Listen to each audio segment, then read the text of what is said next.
We are lucky tonight to be joined by Greg Snyder. He's mentioned in Eitan's book in chapter 4. So if you have that book, chapter 4 starts at page 37.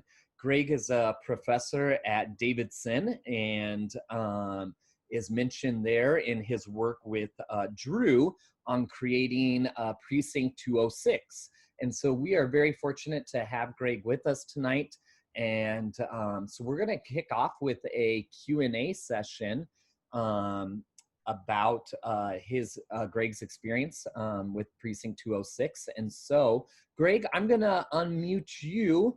Actually, Jana will. And why don't you just take a brief minute or two to introduce yourself? Hey, everybody. Great to see you all. It's fun that folks are dropping in from all over the country, right? I mean, this is the miracle of Zoom, I suppose, that we can suddenly coalesce out of the cloud and form a virtual group from wherever we happen to be. So maybe there's some benefits to this crazy pandemic after all. So anyhow, my name's Greg Snyder, and like Wes said, I teach at Davidson College in North Carolina.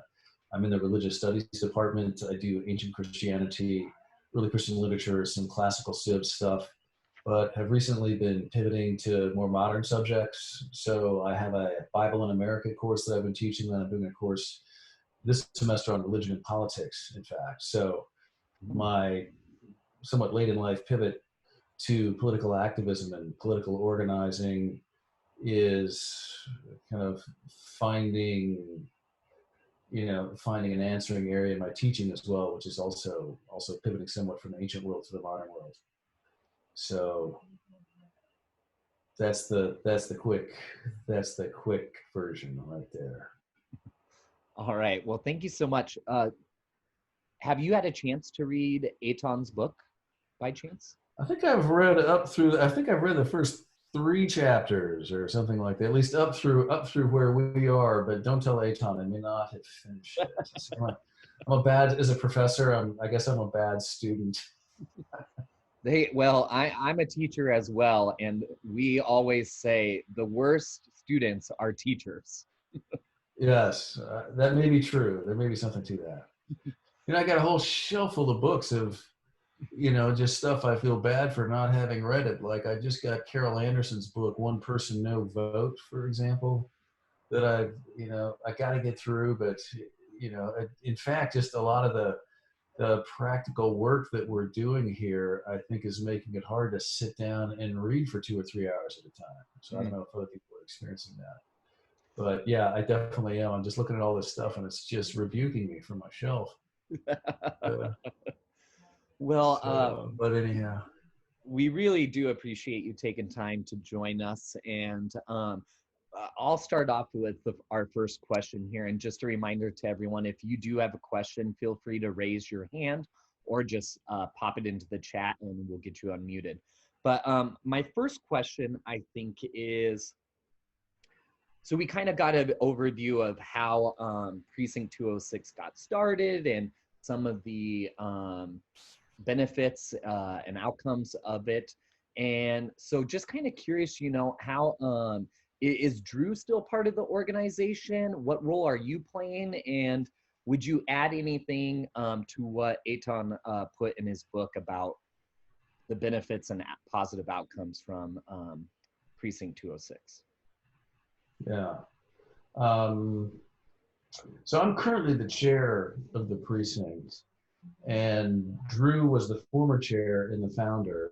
He started the group it might have been December of 2016 or January of 2017.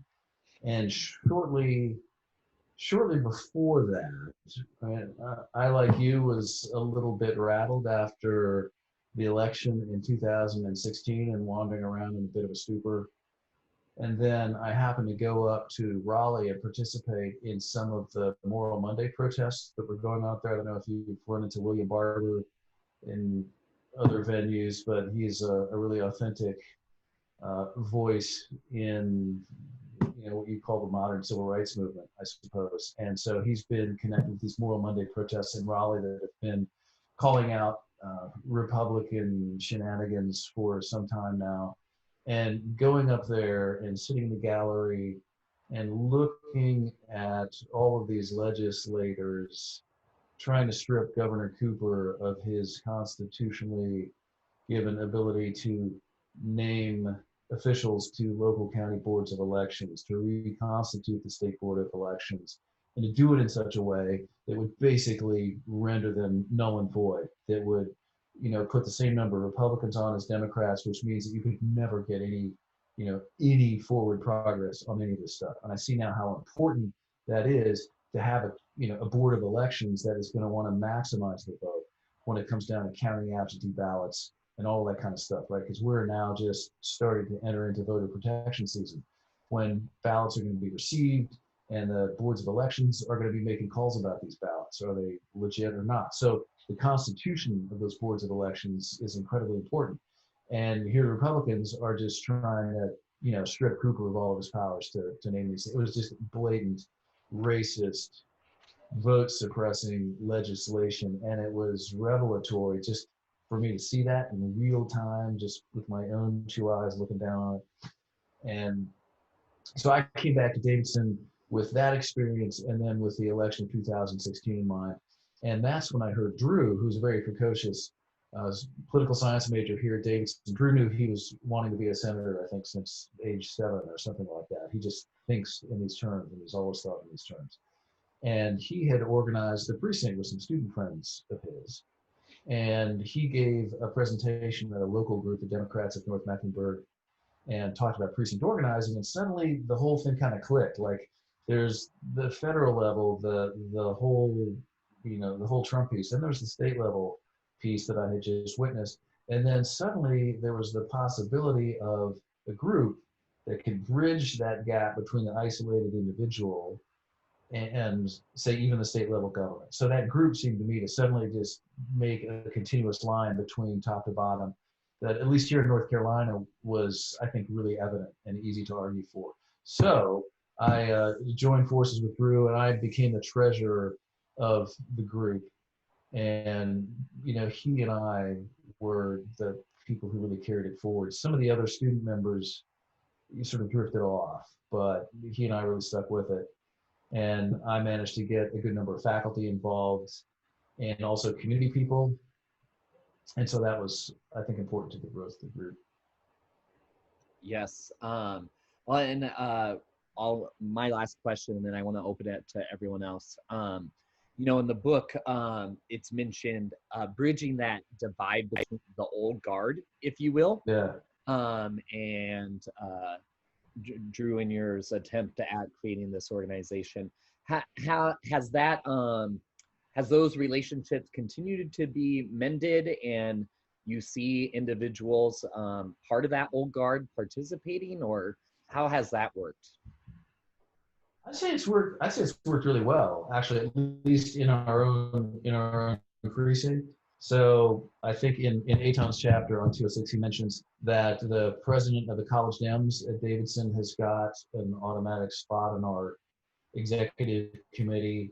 So Drew's successor as the president of College Dems was a guy named Cutler Renard, and Cutler was also, a very sophisticated kind of political person. He'd taken I think a year and a half off to work as a field coordinator in HFA. So he was really a seasoned kind of political operator. I mean, Drew and Cutler both were just, I learned a lot from these guys. I was just a religion professor. What did I know about the political trenches? So I definitely learned from them.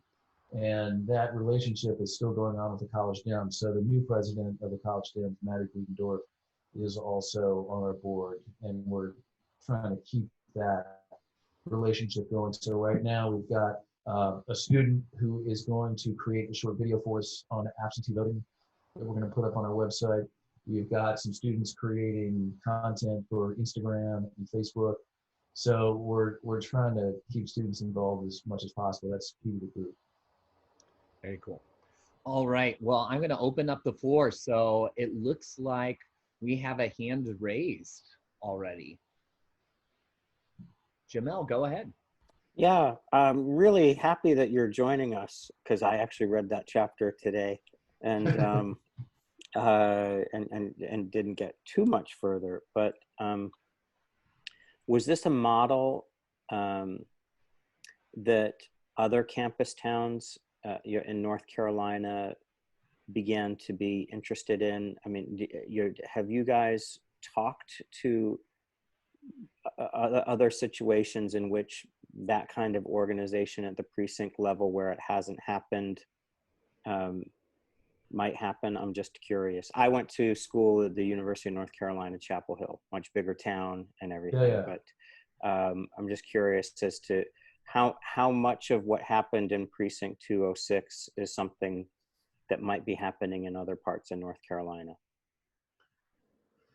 I don't think it really is happening, to be honest. I don't know, when you think about the other towns that are out there, Wake Forest, UNC Charlotte, UNC in Charlotte, and then UNC Chapel Hill, the Young Dems has got a long-standing chapter at Chapel Hill, but I don't know what their connections are, if any, with surrounding party organizations. I know that it's quite a progressive area as far as the rest of the state goes, but I don't know that there are a lot of community ties between the students there and the surrounding community. So in that sense, I think we're probably pretty unusual when it comes down to this kind of relationship, which is in one sense bad, because if all we can accomplish at 206 is just organizing 206, then I don't think I would call us a success. I think what I'm really hoping that what we can do is exportable, and that we can convince people that you could do this wherever you happen to be. Now, you may not have a college, you may not have a progressive liberal arts college in your community, right? You may not have a preponderance of white collar type folks like we happen to have here in Davidson, just because of the college and the proximity to Charlotte. But there are some occasions and pretexts and reasons for people to be in touch, to join forces, people with shared convictions and values, particularly at this point in time. I mean, God, if you cannot get people together right now under these conditions, when are you ever going to get them together? So, to your question, Jamal, I don't know of any other group, but I wish that would be a possibility. And your question makes me want to somehow call around to Chapel Hill and see what the reality is up there. And am I muted? No, you're good. One follow-up. So one of the things that Drew heard was that just don't get involved in the Democratic Party. It's just not organized. It wasn't well organized. Has any of that changed across the state? Well, again, if I had been a political junkie for 20 years and had been going to like county executive party meetings and been on the state board, I might have a deeper, more historically informed answer. I think there's definitely signs for hope. I feel like the county party is in a little better shape than it was probably 4 to 8 years ago. I see more stuff coming out of there. I see other local Democratic groups being increasingly active. I think a lot of this is, of course, the negative stimulus that's prompted by Trump and this new authoritarian reality that we seem to be entering into. So that is stimulating a lot of extra activity. So yeah, I say there's some uptick in activity and organization. Thank you so much, Jamel, for starting us off. And it looks like we have Christy. Yes. Hi. I was interested, like they said, most of us, there's a lot of other people actually in here, but a lot of us started out with Pete Buttigieg. And a lot of our problems, not a lot of our problems, but we did have a problem with making inroads into the Black community. And I noticed in that chapter that there was a whole section about integrating the local Democratic Party and getting the white side of the Democratic Party and the Black side, which did not commingle, to do more intermingling and become more of a cohesive unit.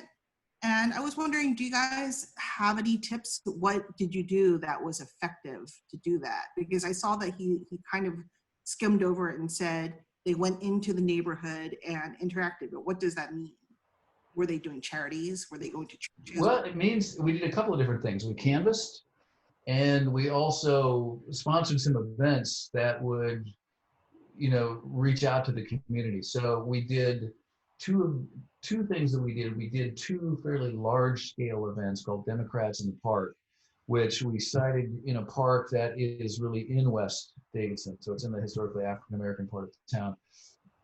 And we sponsored a large community barbecue at which we asked a number of elected leaders to show up, including Alma Adams, who is the 12th District Congresswoman, longtime African-American Congresswoman.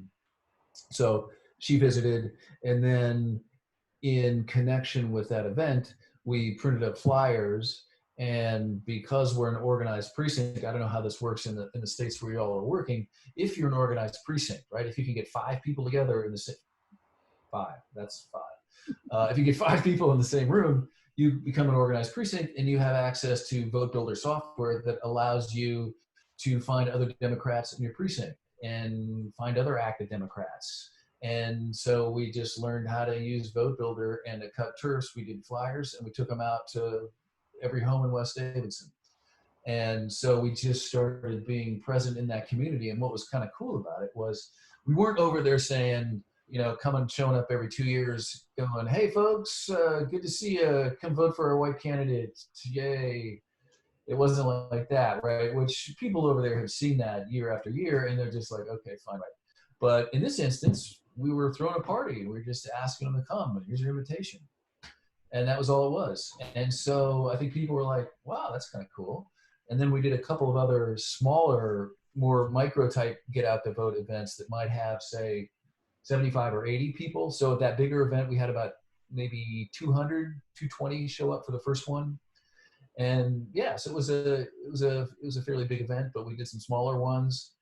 And I was, one of the anecdotes that kind of sticks in my head is like, I lived in Davidson for 20 years and had really, by this time, by 18 years, I had just really not been over to West Davidson, not because it was, particularly dangerous or anything. It was just, I just didn't know anyone over there, and I had no occasion to go there. So after the course of putting on, these events and doing flyers and going around and inviting people, I mean, we made a point to try to invite people to precinct meetings. So we were just going around, and people were being recognized, and people would do the same turfs over and over again. So I would drop in repeatedly on the same people and just get to know them. And there was one occasion I remember when I was over there, and I had walked up to this house, and there was the house was a little dilapidated. It was a carport, and there was some, kind of decrepit machinery in there, and a couple of guys, or maybe 3 guys, sitting in there all drinking malt liquor. And I kind of breezed right up to them, and it wouldn't have necessarily been a situation that I would have approached straight up, but I went up to them and I said, hey, we're having a precinct meeting, here's a little flyer. And one of the guys looked at me and he said, I know you. You were the ones that did that barbecue over in Cardinal Court here last October, weren't you? I said, yeah. I said, yeah, you came over to the house. You tried to get me to come over. And I was like, that was a success, because suddenly he recognized me and us in the group, and we weren't there trying to get something out of him. So that just seemed like, I don't know, that's the kind of thing. So Christy, to your question, that's maybe a longer answer than you're expecting, but we just found occasions to be over there and to extend invitations and to make people feel invited to everything that we were doing. That was the key. Okay, thank you. Very good. Thank you, Christy, for your question. Is there anyone else who has a question? Go ahead and raise your hand or just comment your name in the chat here. I told Greg we would honor the 30-minute time rule so he can get about the rest of his day. So I want to make sure we hold to that.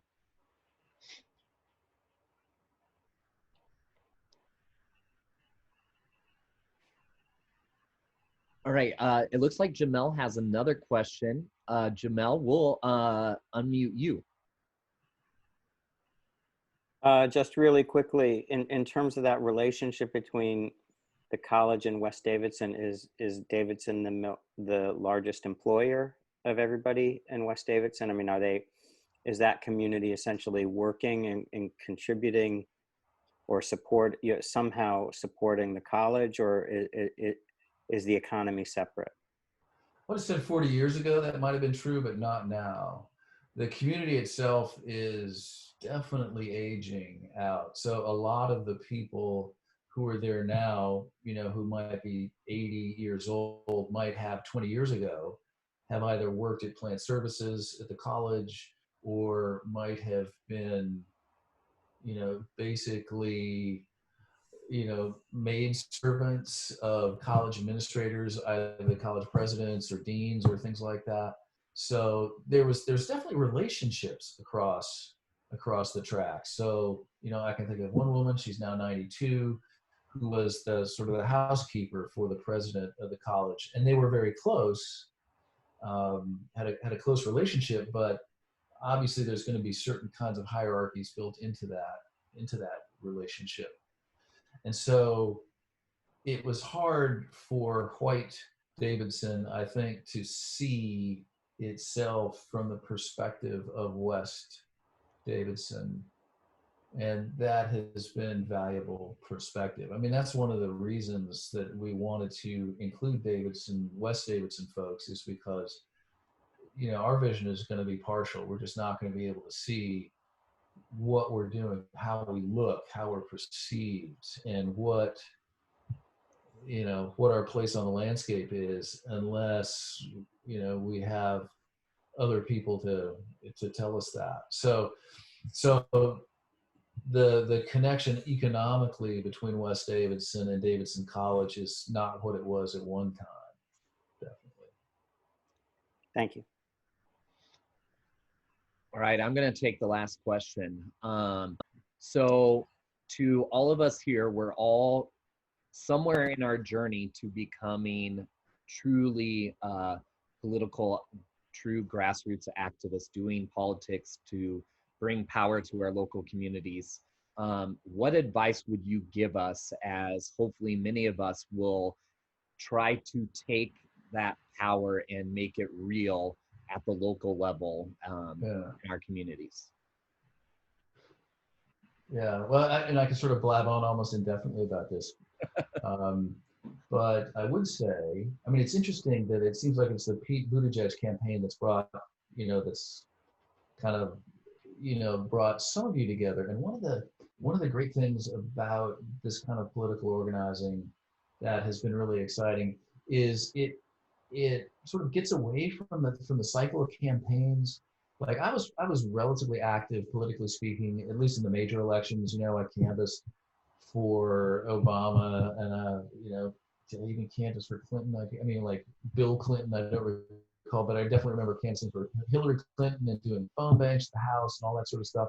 And then of course election day comes, and then people just sort of go into hibernation for 3 years. And it just became clear that that is not the way you prepare for the Olympics. Right. And certainly in 2020, that looked like the Olympics. And it seemed obvious that, man, we got to go into training like right now. Because if we want a powerful group on the ground, ready to go in the fall of 2020, we just got to start this thing right now in the spring of 2017. And so we've escaped, I think, from the cycle of campaigns and being dependent on campaigns for the, you know, for the reason to the group to exist. So we've got all kinds of things depending on the season that we can do, right? If there's campaigns happening, we can mesh with the campaigns and provide workers. If there's not campaigns happening, we can support the folks that we've tried to elect. We can be in touch with them in Raleigh. We can be the go-between between them and constituents. We can take on some socially relevant political issues, like with West Davidson. One of the things that has kept us in touch with West Davidson is we ran some meetings on housing and development, which is one issue that's of great interest to those folks. Like, again, it became clear in this, and I liked in your introduction, you talked about relationship building. right? The politics are relational, and that's one of the things that Dave Fleischer in Eitan's book talks about, that, you know, politics is relational. And that is so true in our experience, that it's been important for us to build relationships in West Davidson. And to do that, we've got to talk about the things that they want to talk about and the things that their community cares about. So housing was one such issue, sort of small scale ecological justice. Turns out there was an asbestos plant in West Davidson that did a lot of dumping of asbestos in that neighborhood. And we're, you know, trying to team up with some of those efforts to, you know, to get justice for some of those folks. So outside of campaign season, there's that kind of work to do. And that's all relationship building. And those are the relationships that you can count on when you get into election season. So, you know, I would just add into this that I've made so many friends and created so many new relationships as a result of this, because a lot of these folks, we share a lot of convictions, we share a lot of the same values, but they might not have been in my social circles, right? They might not have been in my networks. I was a relatively hermetic religious studies professor, and, you know, I'd hang out with some college colleagues and so forth, but I wasn't like this man of the people or anything like that, you know? And now it's crazy. Like, I can't go to the grocery store and get out without running into 15 people, a lot of whom I would have never have had any occasion to meet if I wasn't doing this kind of work. So it's tremendously gratifying sociologically speaking. And I sometimes think of the precinct as almost a kind of a,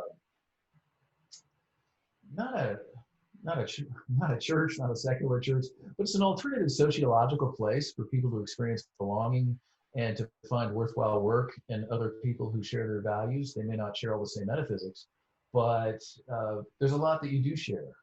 And so in that sense, a local precinct can serve a real sociological function in getting folks together within the boundary of a precinct. So I don't know, that's a little bit of a rambling answer, but those are just some of the benefits, I think, to what we're doing. And now, once we're heading into the election, suddenly, you know, we've got 100 volunteers that we can deploy. We've got 430 people on the mailing list.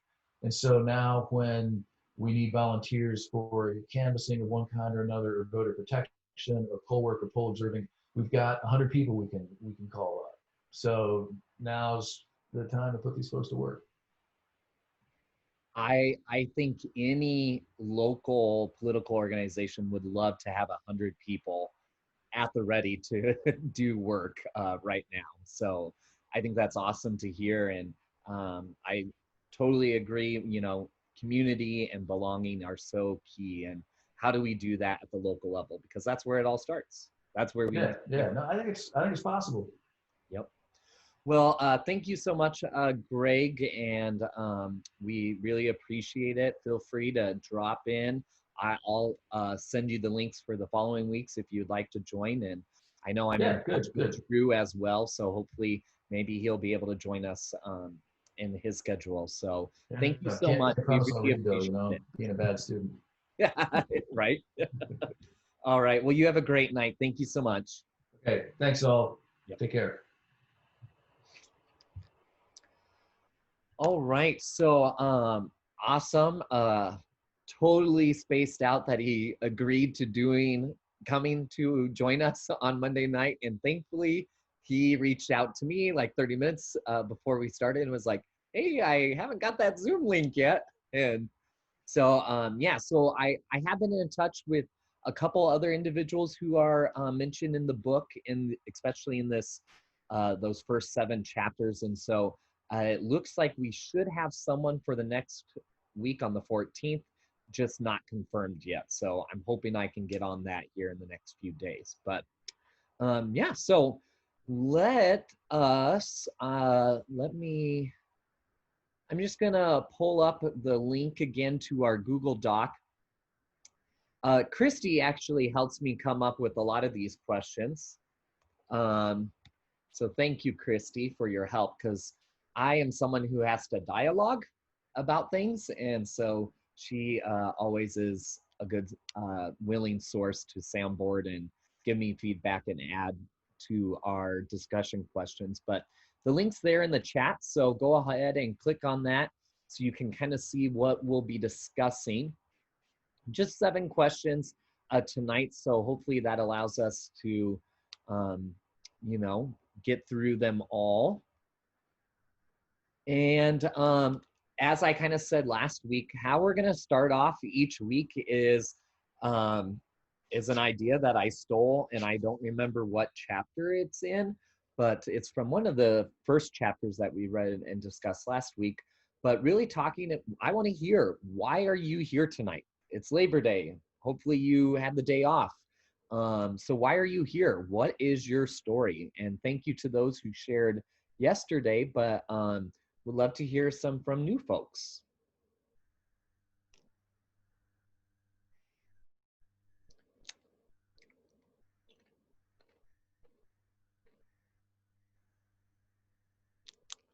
Because I think David shared last week, Jimmy shared, I think Vanessa,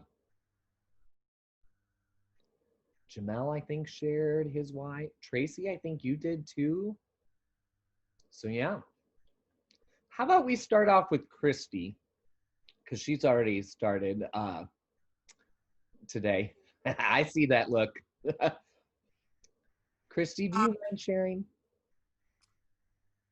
So, okay, what activated me? Why am I here? And what's my story? Okay.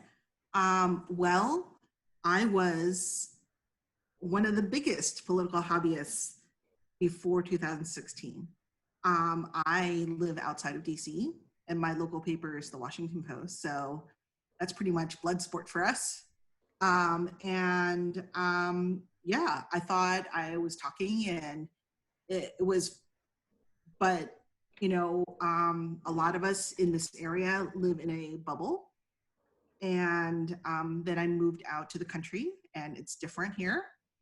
And when 2016 rolled around, I saw it was different. And I did volunteer occasionally, you know, just for door knocking or anything like that, but I was never an organizer. And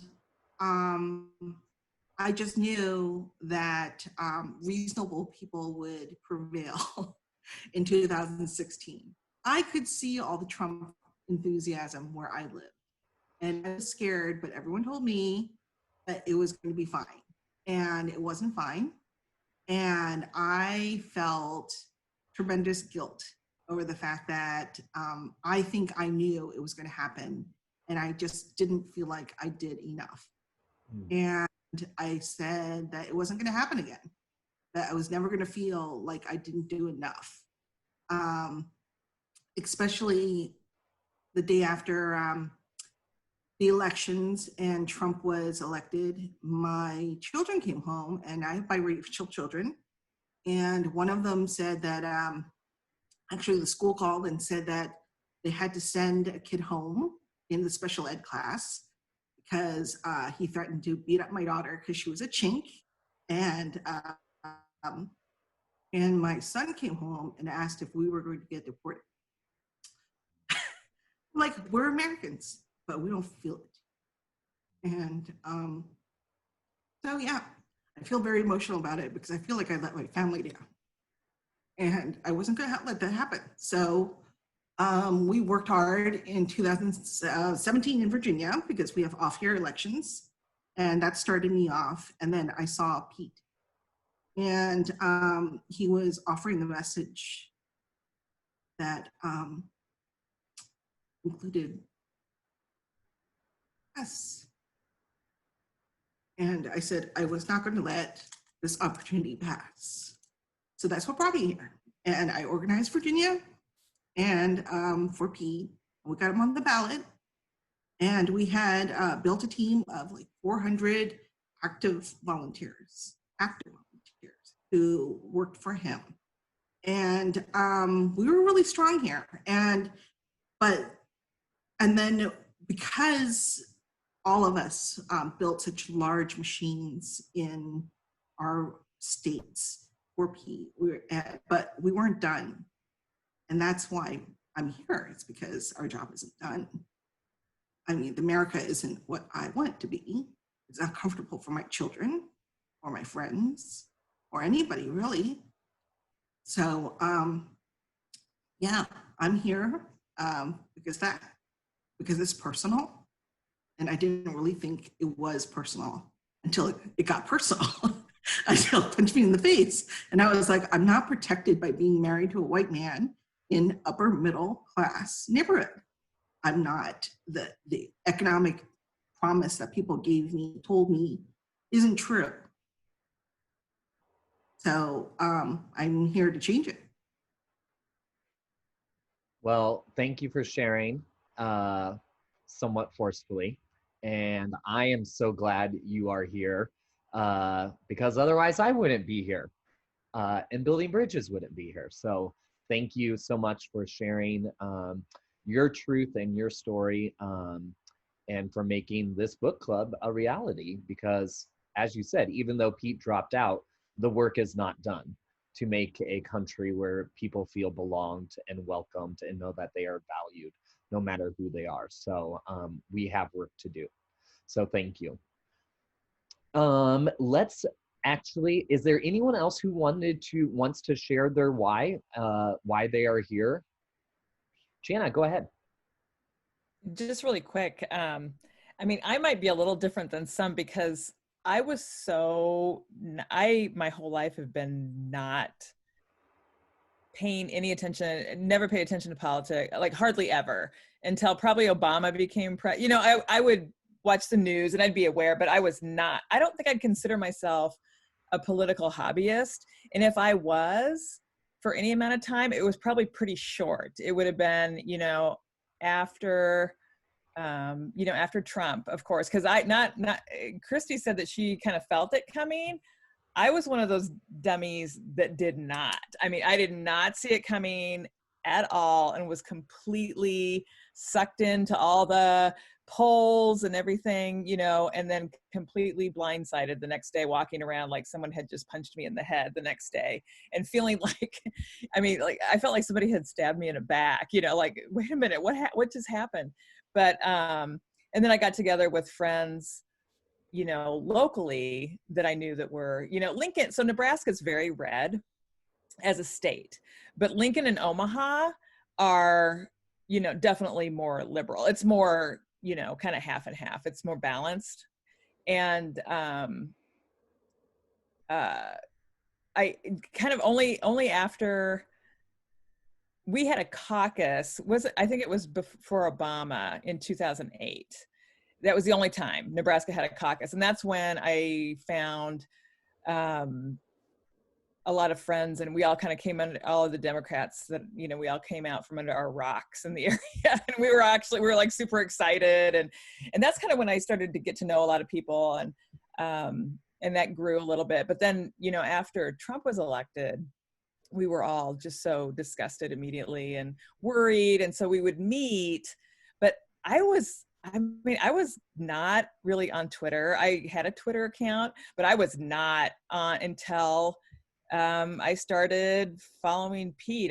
Early in the year. It's a similar story for a lot of us, which might, it comes at non-Pete people probably ad nauseum that we're all like, oh, and Pete brought me, but it's a fact. I was one of those people that felt like, there's a lot of good people. I always felt like nobody good enough would ever want to be president, and then I can't even remember how I heard about him, some little thing at the beginning. Oh, I know what it was. It was after New Zealand had a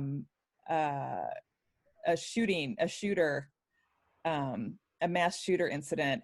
And it was, and he wrote, Pete, as mayor of South Bend, penned a letter to the Muslim community in South Bend. And that was going viral on Twitter. And I had only heard his name. I didn't realize who he was, but I read that and I was kind of blown away by it. And that's what really drew him. And then I kind of went down the rabbit hole, like, who is this, and just everything I saw about him, I just felt like this was the candidate. Like if I would have created one in my, it just like dropped out of the sky. And no matter how far I went, there was nothing to dissuade me. I don't know. But anyway, so then, like Christy said, I just felt like I am not I don't want to let this opportunity go.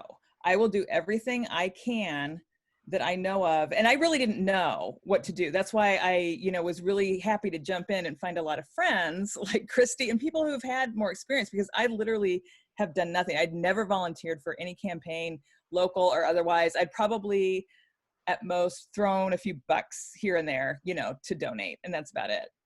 And then I would just pay attention to the news. But in a very short amount of time decided to go, that's it. I'm 100% and whatever it takes. And just, with faith, just go. And, but that's led me to a lot of really amazing, it really absolutely changed my life in a huge way. And I think, what Greg was talking about earlier, just like developing relationships with all these people in the community that you don't, people you probably never would have before, is huge. It's powerful. And it's also incredibly satisfying. And I think, it goes both ways too. I mean, that's the way it's supposed to work. That's what really keeps me going. And even now I get so exhausted. I complain like every day, because it's so tiring right now. I mean, we're working so hard. But I still think about okay, after this election, I keep thinking of the next thing. I mean, at the local level, there's so many things to do, and that energizes me. It doesn't frustrate me, because there's a lot to be done. I don't know. So that's just like a big roundabout way of why I'm here. And I think a lot of this, things I learned just by doing and not thinking about it so much, and reading this book is, sort of bringing things together, ideas together, things I've thought about it, oh, that's why, this works. And that's why we do this. And, so yeah, that's it. Thanks for sharing, Jana. And so glad that you got engaged, because I know you are making a difference in your community in Lincoln. And I'm excited because I had a friend who wanted to get engaged with politics, was tired of just making Instagram posts and whatnot. And so I connected him to Jana so that he can get involved in Lincoln. So I just think that's cool. All right, well, let's get into our discussion here. Vanessa's going to actually start us off with question 1 that covers chapter 7. So Vanessa will go ahead and mute you, and you can start us off with the question and your answer.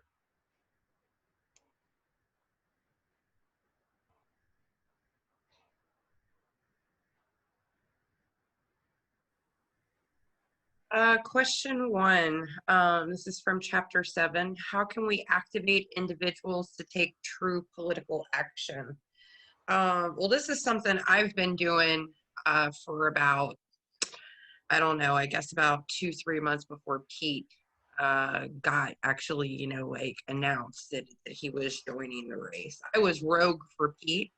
I'm only in building bridges because of Christy, so thank you for bringing me in.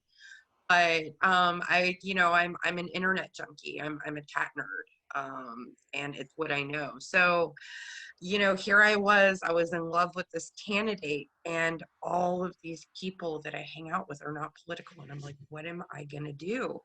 So that's where the storytelling kind of thing, I would talk, and I would tell all of these really I'd throw his speeches in and talk about how great he was, and then in would come my husband talking about the mayor of Notre Dame, because my husband has known who Pete Buttigieg was for 5-6 years because of Notre Dame football. So then so I would inspire him with that, and then I would kind of involve them in it in a way. I was like, oh, can you 3 people for me today. Can you just do that for me?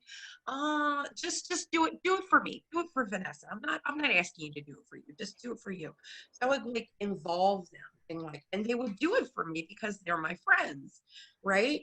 And then the ask would come. Okay, come on, what do you want from me here? And I would, ask them to donate, do this, do that, phone bank for Pete, something. And then when they would do it, I would, high five and hooray them. I would celebrate them. So I kind of have this this like 4-point process, I guess, that I use when I'm like trying to like really get people like engaged in like politics, and not just being hobbyists, but actually, you know, like in people they know, like actually like doing some work. And I still am all over these people on like a daily. What have you done this week? What have you done for Doe? What have you done for your state? Come on. Come on, you know, if you're going to hang out with me, you got to do something.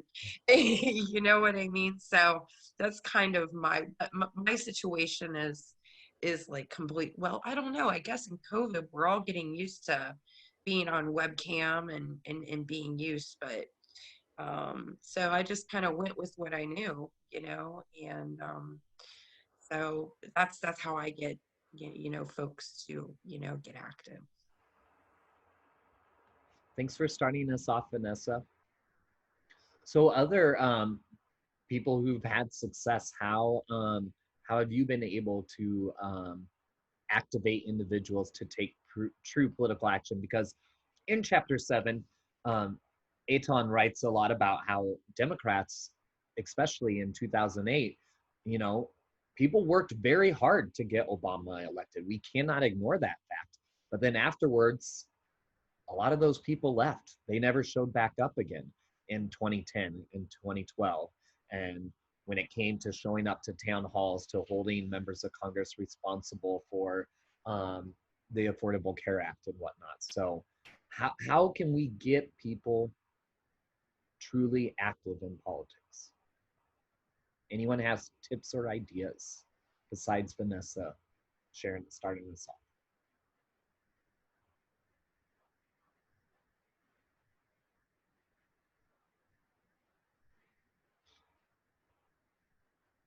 All right, we're going to hear from Jamel. Well, I mean, people talk about the comparison of the support that Obama had.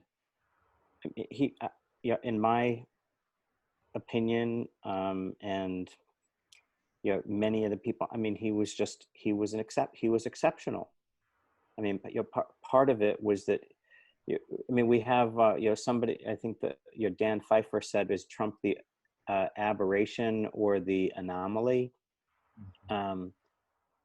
Was Obama so good at what he was doing? I mean, I just felt that he shined in so many ways. You know, he was able to connect. He was thoughtful. He was somebody who was coming, you know, coming from the outside a little bit. And I guess you just have to find more people like him in this go round. The person who I feel was, you know, even though I was not a Pete Buttigieg person, but you know, Pete Buttigieg was exceptional. I mean, is exceptional on all sorts of fronts. And I do think that you do have to identify those candidates who are really going to inspire people. You know, there are a lot of really good people in the field this year, and there's a very good candidate for president. But I do think that I suppose people have to say, well, you can't always have exceptional, because that's what actually makes it exceptional. And you still have to throw yourself behind, you know, the people who you think are who are going to do the best job, or something like that. But actually acknowledging that exceptional truly is exceptional, and then look for more people to come out from the woodwork who truly are exceptional, who haven't actually stepped into into politics yet. Thank you, Jamel. It looks like we're gonna do Georgiana, and then Jimmy. We'll have Jimmy talk. Hey, so I said, as I said in the chat, I'm not Vanessa level pro, and I'm not very good at the hard sell, but I've had a lot of success, particularly this cycle. So I've done a lot of political campaigns and worked on a lot of stuff myself, but not really invited people into it. But I've had a ton of success this cycle with I just post, and I post it on Facebook, and I know some people have mixed feelings about Facebook, but there I have all of my friends from high school, and then also a lot of folks who live near me in my area. But I've just been posting what I'm doing. So I have people like, I now am like every other day I have someone say, hey, where can I get a Biden sign? So I've gotten really good at finding out what questions people have and how to answer them. And so I post every Biden event that I can find that's free. I post any like things that I know that are coming up that like our Democratic Party's doing, or that they're doing at the Democratic headquarters, which is in a different county from mine. And just by kind of putting information out there, I've become this resource where people will DM me and say, my friend shared your post and I'm looking to find this, or I would like to try that. And so I've gotten really good at just sort of being like air traffic control. Here's who you need to call. Here's who you can help. You know, like somebody yesterday was going to drive like 40 miles to pick up a sign for $5. I'm like, no, you can go to this town. They have one over there. They're $5 there too. And so I, you know, without having to really ask people to help, I've just been saying what I'm doing. So like, you know, I'm writing postcards, or I'm doing, and like just Saturday I posted, okay guys, here's what I'm up to this week. I've been working on postcards, I've been working on this and that. And like one lady, I don't know her, but she apparently lives near me, asked me where to get a sign, and I told her. And then she sent me a message back and she goes, hey, while I was picking up my sign, I signed up to work some phone banking hours at the Democratic office. I'm like, oh, that's wonderful. It's, you know, so cool. So I've just, without even trying to hard sell folks on doing it, just been telling people what I'm doing, and then they kind of come to me because they know, oh, she'll know where to go, or she'll know who to ask, or what to do. And I've actually gotten a lot of folks to attend some of the events just because I post them. And so I've had a lot of folks that are, and I think they may not be out there making phone calls, but if they're committed enough to like sit and watch, you know, 2 or 3 Zooms over the matter of a month or so, I figure that they're probably going to vote. So the other thing that I did is I use my children. Like my son is in college, so I buy him stickers and things to hand out to his friends at school. I'm like, here, take this sticker pack and go give it to the, like, you know, college Democrats group, or go give it to your sorority or your fraternity. Sorry, go give it to your fraternity. And so he's like, oh, okay, he'll just do it because he doesn't know any better. So kind of that's how I do it. Well, and I think Georgiana, thank you for sharing, and I think you're spot on, you know, talking about what we are doing with our friends and on social media networks, because a lot of times, sometimes it's just people don't know how to get involved. And so if you are sharing what you are doing, then when they are ready, they know who to go to get that, because it is scary and sometimes it's hard to meander, especially in a pandemic. How can we be active, you know, when it's not the traditional ways per se? So thank you for sharing, and thank you for what you're doing. Jimmy, we're gonna unmute you and go ahead and share. Hey, so I don't know if I've been the most inspiring person for other people in my life, though I have told them a lot about it. But I do think political hobbyism and slacktivism has a lot of solidarity.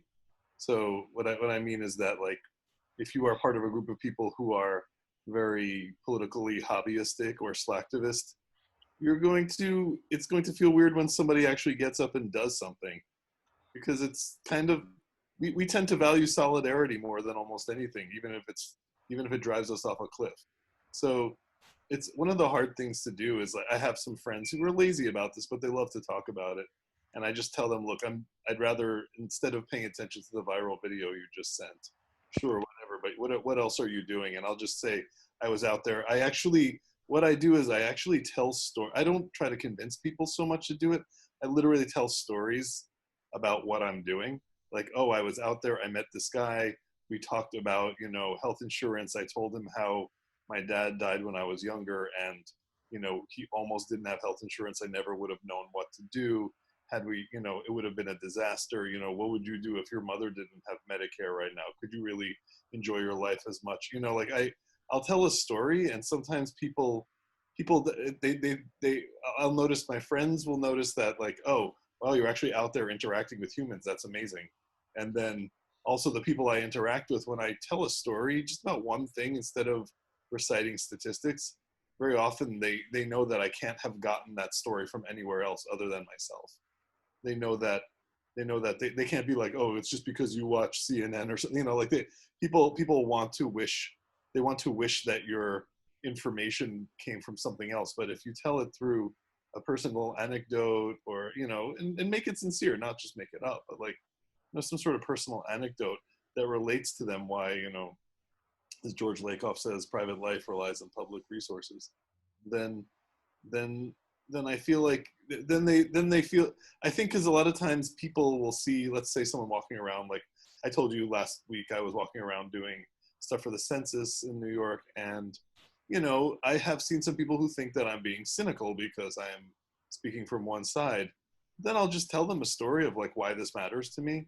Like, I've really enjoyed having Obamacare because it's made my life as a freelancer a lot easier, and I've been able to do a lot more things. Like, you know, I show that this stuff really makes a difference.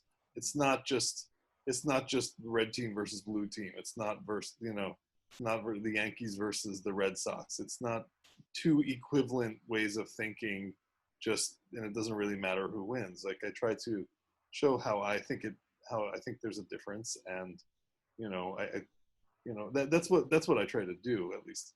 So yeah, tell a story if you get a chance. You know, and another thing is, like, try to ask people to tell a story. You know, how do public resources help you out? You know, how do, you know, because and one last thing I want to say before I go, which is, I do feel like I am one of those people who dropped off the map after 2008. I knocked on door. I live in New York City. New York City, you don't need to really knock on doors, which makes me kind of sad, because for a Democrat, like, the Democrat's gonna win here. And that's why I wish there was no electoral college. Then I would just go find the Republicans around here, because there are plenty of them. And so I went to Philadelphia for about 4 weeks every weekend, and we helped win a northern suburb. I went to Florida too, but once it was over, I hate, you know, I was politically activated even since the 90s. So, like, Bush was always just this very upsetting thing for me. So it was easy to want to get rid of Bush and bring in Obama. That was like a no-brainer. But then after that, it was a little like, I just wanted to relax in a way. And I kind of wish the Obama administration had done a good job with, like, maybe putting out one ad a week to be like, hey, we just passed this law. You know what was existing before was this. What you were missing before was this. Now you're going to get this. This is how it makes your life better. And if you continue to support us, this is how we could build upon that to make it even better.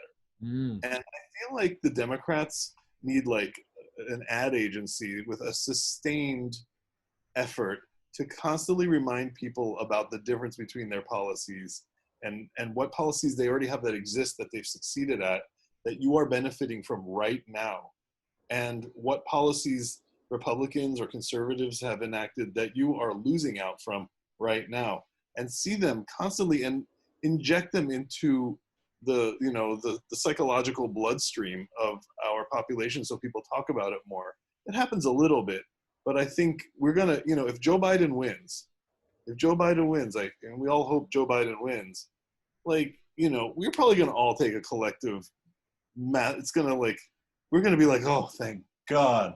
I don't care if there's a riot tomorrow. I don't care if a nuclear bomb goes off in the desert tomorrow. Biden won. You know, like, we're all gonna kind of wish, you know, but then, like, what are you really gonna be doing 1 year from now? Are you just gonna be still feeling relieved that Trump is out of office? Probably, but, like, you know, it's not over. You know, there's a lot more to do, but, you know, I find myself, I know my friends are going to be done once Biden wins. They're going to be done. And I noticed, you know, like, this is an exciting time. Trump is he's a perfect villain. But, you know, like, he's also the easiest recruitment tool right now. There's a reason why 2008 and 2020 are the only 2 years I've ever done this. So I'm hoping to do it more down the line. But anyway, sometimes it's hard. Sometimes, unless you have, like, good stories about what is being accomplished constantly, and what still needs to be done, it's going to be very hard to get anyone excited. So that's what I've noticed. Thank you. Thanks for sharing. And even Eitan writes in chapter 7 about how the drop off after 08 was partially, people just, all right, poof, we're done. We elected Obama, but then partially the fault of the Obama administration, the Democratic Party, on truly keeping those people engaged and whatnot. So it goes both ways. But let's hope after November 3rd, when Biden wins, we are all still active. But we might take a little pause on this book club to celebrate. All right, let's move to, it is 8:38. We're probably not going to get through all the questions today, and that is totally A-okay. So I actually want to hear thoughts on, well, let's do number 8, because number 8 I think is good. How do we make it the norm to incorporate service into our political activities? And this is the chapter where we hear from, I don't know if I'm pronouncing the individual's name correctly, Nock Vosky in Boston, and he's the Russians of Brighton. And so, yeah, how can we incorporate service into what we are doing? Because in there, page 67, it says there that they, Nock and Clara, they became leaders. They like to help people. They gained the trust of these new neighbors. And then that's what was allowed them to have that political power in their community and to get them out to vote and vote for the candidates and causes they cared about. So that idea of service, let's actually not talk about it, but I want you to put it in your mind of how can we bring service into politics and what we do. And, Jimmy, making sure people get out and fill out their census. So this is why you need to do it, like that will in turn benefit the local community. So taking actions like that, beyond just showing up every 2 years, as Greg talked about, to get them to vote. No, you got to do it continually. So let's do, we kind of hit number 5 already. I'm just kind of looking at the questions. Ooh, I like number 3 because it's a debate. Or actually, it's not a debate, but just something interesting. So in chapter 9, it talks about the whole like donation thing and whether you're a selfish donor, selfie donor. And so is a $50 donation about dutifully investing in a vision of common good, or is it entertainment? So I'm curious to know, when you donate, why are you donating? Is it to invest? Is it to entertain? Or have you donated sometimes because it's a little bit of both? Tracy. I don't know how it fits in. My main considerations for donating to Pete was security and transportation. I wanted to make sure he got where he was going and he'd be safe when he got there, because there were a lot of death threats coming his way, and it just made me very uncomfortable. I just didn't want to have another situation like 68, where every time I turned around, someone was getting their brains blown out. So that was my initial consideration. Then it was just further investment in his ideas. I find no entertainment in emptying my bank account. Yes. Thank you, Tracy. Mm-hmm. All right, Liz is next.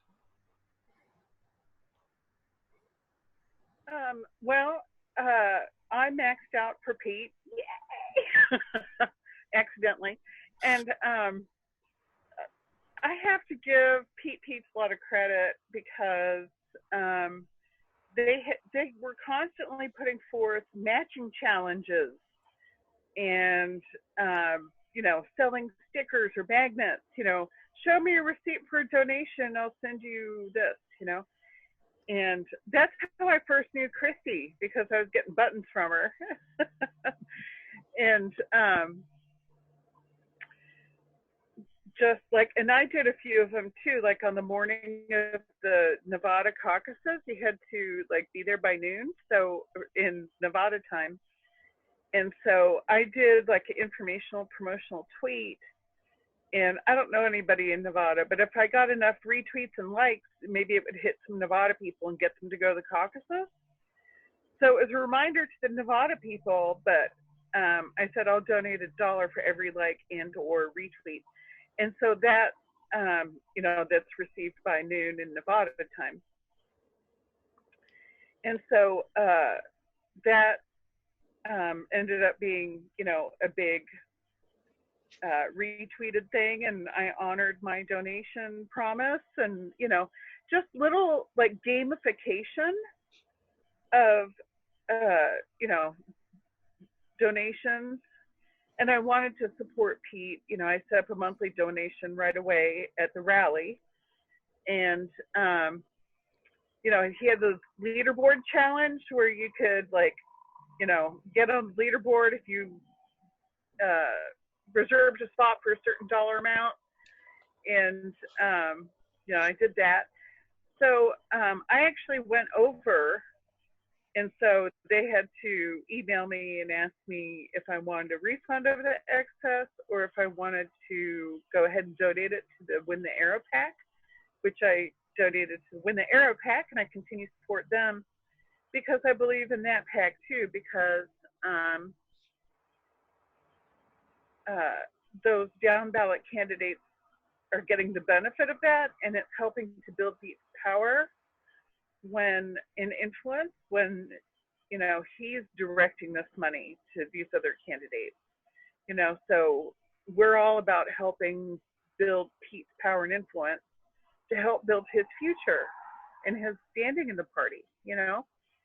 And that's the first time I've ever maxed out for a candidate. And I've been donating to our Senate candidates in our state too, in their Senate race.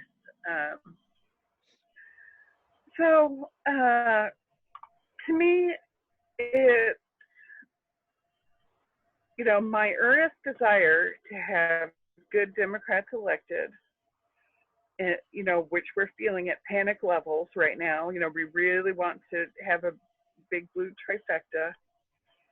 I'm getting entertainment out of it, and then I just kind of hold a little resentment because even though I maxed out, I never got a wine cave invitation. So maybe next time. we're all planning to save up so that we can max out immediately the next time Pete runs. Thank you, Liz. Jamel. I thought that was pretty quick. I just touched raised hand. So a couple of things. One, right now, I guess I feel like why I give is in some ways I'm trying to provide moral support to the, you know, if I see something or hear something and I feel like the candidate, you know, should know that people are behind them, you know, even if it's just a little, that's why I would do that. But historically, and I've given, you know, through the years to, you know, different candidates from different parties, and all of it is based on, you know, how I feel about them personally as an individual. Are they the right person? You know, and do, you know, should they be supported? This is the type of person who should be in office. But even before that, I think some of my history comes from, I'm an Arab American, and as a group, you know, we've been trying or have been encouraged to try to, you know, show people that we're here, you know, that we they're just you dealing with the stereotypes and dealing with things that have definitely gotten better through the years, but that was a big part of it as well. And when I was in my university period, we had a group of Arab American students trying to work with a particular campaign, and they said, no, we don't want you. I mean, yeah, at that particular time. So that's something personal that I bring to it. so it's not, it's you know, when we talk about is it entertainment, it's trying to be heard as a group, I think, you know, for that community, and it's still very confusing for that community, I would say. But you know, there's a lot going on there. I mean, and you know, if I see a candidate from well, right, let's put it this way. Right now, there have not been a whole lot of Republicans that I would feel strongly about supporting. So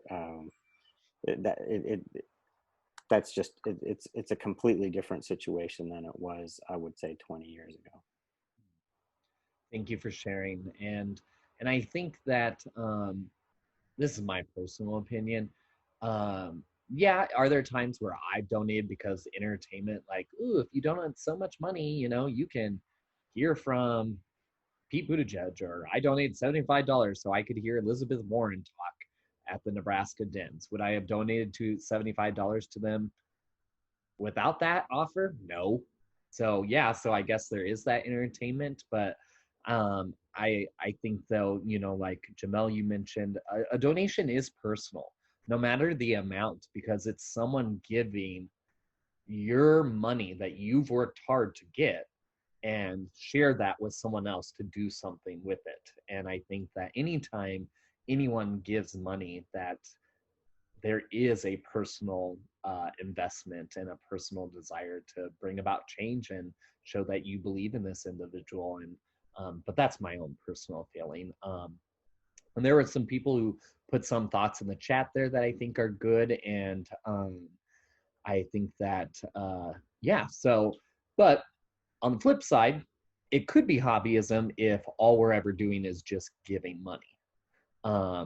And in the, you know, later in this section that we read, Eitan connects politics to religion, and whether it's just shallow level politics or religion versus deeper religion and politics. And it made me think of a book I used to read in the past that kind of chastised those who believe they're just doing their good Christian thing by sending a bunch of money to whatever it is, versus actually doing the hard work to you know, support an organization. And I kind of thought that of politics, like, if all we're ever doing is throwing money away, are you really doing the true work of building community, building those relationships, and seeing the change that you want to see? So just my kind of in thoughts to that. But ooh, Cass put something interesting. 10% of Americans donate to political campaigns. So donating is more than what most are doing. Interesting to note. So, because only 1% volunteer. So, Cass, if you have a source on that, that'd be interesting to share to the whole group. But it is 8:51, and I know we didn't get through a lot of questions, but for me, I really love hearing your personal stories and getting to know you all more, because I feel like that it just makes it even more important to get involved locally and nationally because of the stories that you share and your truths and your experiences. So I know Vanessa has put in the chats a lot of ways you can get involved. I'm gonna just share my screen here real quick, but many ways to get involved. If you want to help the Joe campaign as a grassroots organizer, we got our Bridges to the White House organization on Wednesdays. It's a real cool training, relational organizing. It's what many of us here in this group have learned from the Pete campaign, and it's not special to the Pete campaign. It's just something that they made a part of their approach to campaigning, particularly in Iowa. So if you want to learn more about relational organizing, check it out. It's a great training put on by Kaz, who's with us tonight. Kaz also does a grassroots discussions on Thursday about countering disinformation, another great tool. And then Friday, have a happy hour. And then some ways you can actually take action with building bridges. We have 4 days, Tuesday, Friday night, Saturday morning, and Sunday afternoon. And it's all about supporting local Democrats and getting out the vote from military and overseas voters in the state of North Carolina, which, as Greg talked about, is a very important state. And they have already started voting. They just started sending out ballots on Friday. So we love your support there. Please, if you're on social media, give us a follow. Don't be a political hobbyist, though, and just always engage with us on there. Make sure you're taking action in your local communities. And then we have a website, buildingbridgesforamerica.com. So we really appreciate you coming out to spend your Labor Day night with us. And we hope to see you next week. I hopefully will get that guest finalized, and I'll let you all know who that is. But in the meantime, find a way to get involved locally or here with us at Building Bridges. And we hope to see you on Monday. Have a good night.